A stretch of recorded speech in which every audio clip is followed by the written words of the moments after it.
Human rights group Amnesty International has condemned Tanzania's plans to hunt down and arrest suspected homosexuals from next week. Anti-homosexual sentiment is rife in Tanzania, forcing most gays, lesbians and other sexual minorities to live in secrecy.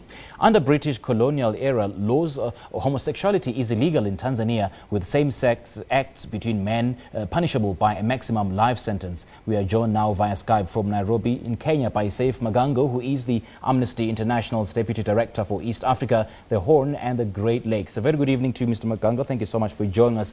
First of all, do we know what the nature of the crackdown looks like?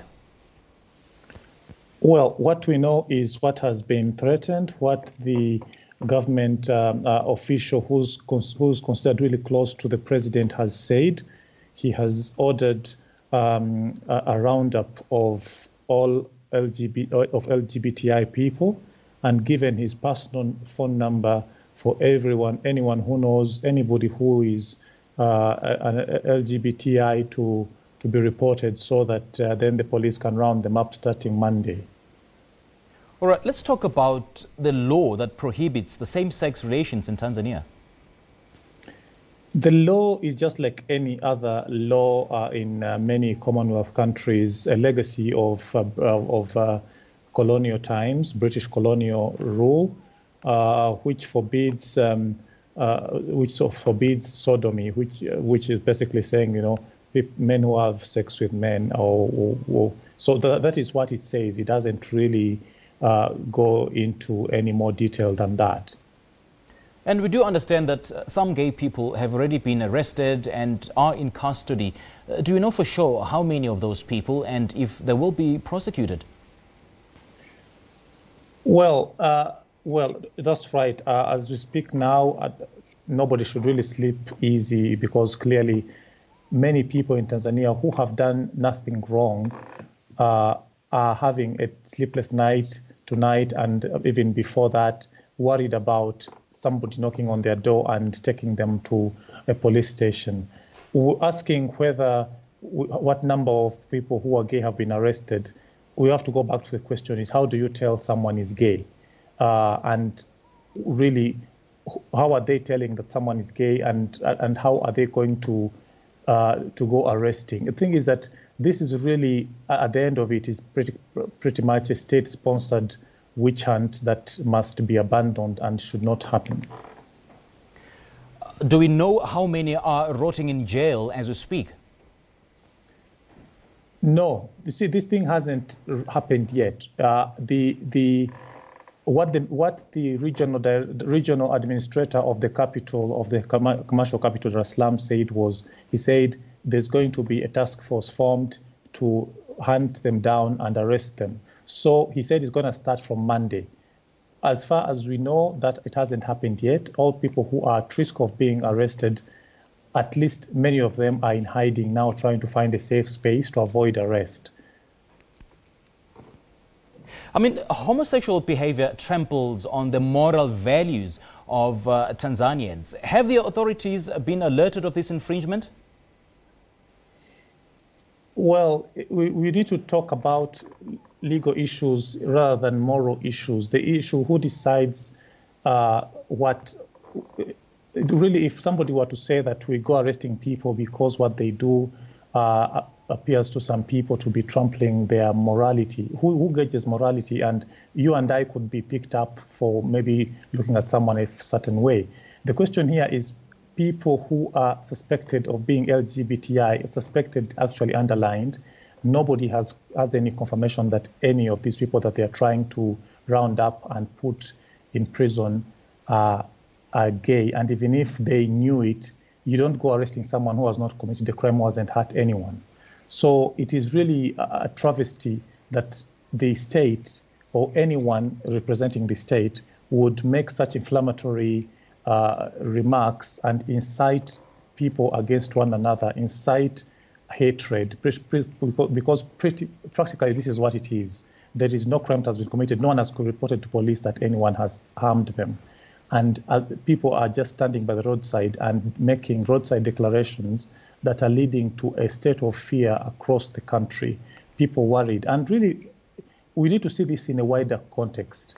Since President Magufuli came to power in 3 years now, we've seen one after another of total violation of human rights. You've had things like targeting of schoolgirls who get pregnant and things like they shouldn't be allowed back in school.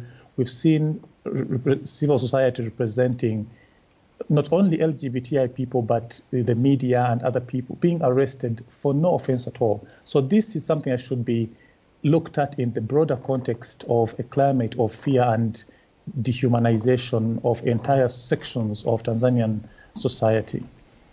I mean, the anti-gay sentiment has been condemned worldwide. So is there a chance or a likelihood that Tanzania might be isolated from the international community as a result of this? Sorry, someone was speaking in the background. I didn't hear. I think someone producer, but could you please repeat the question? Yeah, any risk of isolation from the international community as a result of the anti-gay sentiment, which has been condemned the world over? Well, I can't speak for the diplomatic community and what they can do about this or any other human rights violations that are taking place in Tanzania. But what I can say for sure is no human rights respecting person should sit back and rest easy as these kinds of wanton human rights violations are done, and people are subjected to this kind of vile treatment simply for who they are and not what they've done to harm anyone. I think they should be out there chasing criminals, people who've hurt others, and people who are out to endanger the peace, law, and peace of the society, instead of going after people who have not done anything wrong or people who are harmless and just trying to go about their business legally and without hurting anybody.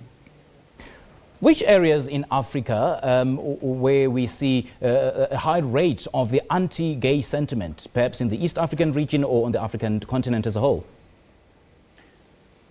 Well, we haven't conducted a study into that to rank countries on how anti-homosexual they are, but we've seen cases across a number of countries in Africa and beyond where, due to people saying for reasons of morality and others like that, they are targeting people who are considered who are expected to be LGBT. And I think we should condemn it in all no uncertain terms across the board. We shouldn't allow these kinds of witch hunts to take place for whatever reason. Human beings have a right to live in peace if they don't trample on other people's rights. So that's what we should be asking ourselves. We shouldn't really be saying because in one country there is this anti-homosexual behavior and people get rounded up and thrown in jail, that then we should excuse it happening in Tanzania. That would be the wrong argument. That it would be something that would take us only down a slippery slope. Indeed. And the governor of Dar es Salaam, which is the country's commercial capital, Mr. Paul Mukunda, said that, well, he is expecting such criticism from different countries, of course, who are condemning this anti-homosexual movement, saying that, quote unquote, I prefer to anger those countries than to anger God. Now, this brings us to the question of where do we draw the line between morality and religion? Well, I'm no expert on religion, so for sure I cannot go into that in any detail whatsoever. All I can say is Paul Mukunda is well known for inflammatory language. He thrives on this kind of us and against them rhetoric. It's not the first time that he has uttered words that have put people in danger simply to further his own political career. And unfortunately, what he says, some people tend to listen and they tend to carry it out. It's totally regrettable. And for us as Amnesty International, we are not going to sit back and let it go unanswered. People should not pander to these kind of divisive notions, this kind of division and disrespect and witch hunts and all kind of thing, just to further their political aims. And Mukunda is very close to the president of Tanzania. What he does and says sort of reflects what has been going on for some time. President Magufuli has used incendiary language that has ended up furthering disrespect for human rights. And this is something that must call out, and we really have to stand together as people who care about human rights for everyone among our societies, to say, no, this is enough. We cannot continue to dehumanize people and for political gain or for any other reason whatsoever, for that matter. All right, Mr. Magango, thank you so much for your time. That is Seif Magango. He is the Amnesty International's Deputy Director for East Africa, the Horn and the